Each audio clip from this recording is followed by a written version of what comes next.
When you're in the area of for-profit land and investing, proving corporate fraud and investment fraud is very difficult. You have to prove what's called, it's a Latin term, scienter, S-C-I-E-N-T-E-R, which basically means knowing intent. You knowingly intended to defraud somebody. Then you have to prove that that action caused actual harm. That in charity fraud, there is no such obligation. All you have to do to prove solicitation and operating fraud is to prove that the disclosures on a charity like these, they're continuously soliciting from the public.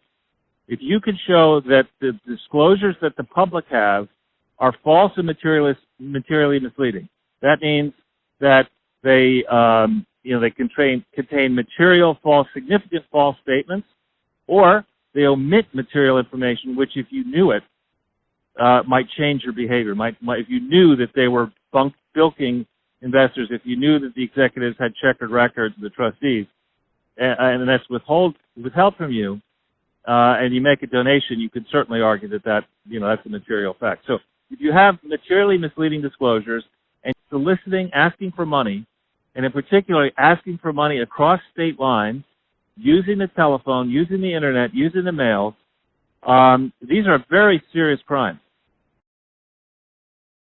Charities are authorized to get federal tax exemption only for specific purposes, which are defined in Statute 501c3 and are limited. You are not allowed to go and set up the Trish Negron charity to do whatever suits your fancy tomorrow morning when you wake up. You have to say, this is the purpose, and it is exclusively charitable within the meaning of Statute 501c3. You don't get unbridled license to operate a charity. You fill out an application, and it's a form called 1023. It's incredibly detailed. You may not lie on the form.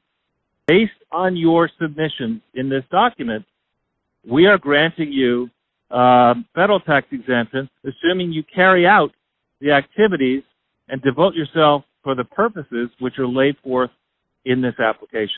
So the laws are written such that when the IRS, which would be the federal IRS or a state taxing authority, smells trouble, they just simply contact the Attorney General in the state or the Department of Justice with the IRS, contacts the charity and says, listen, show us your books and you prove to us that you are complying with the law.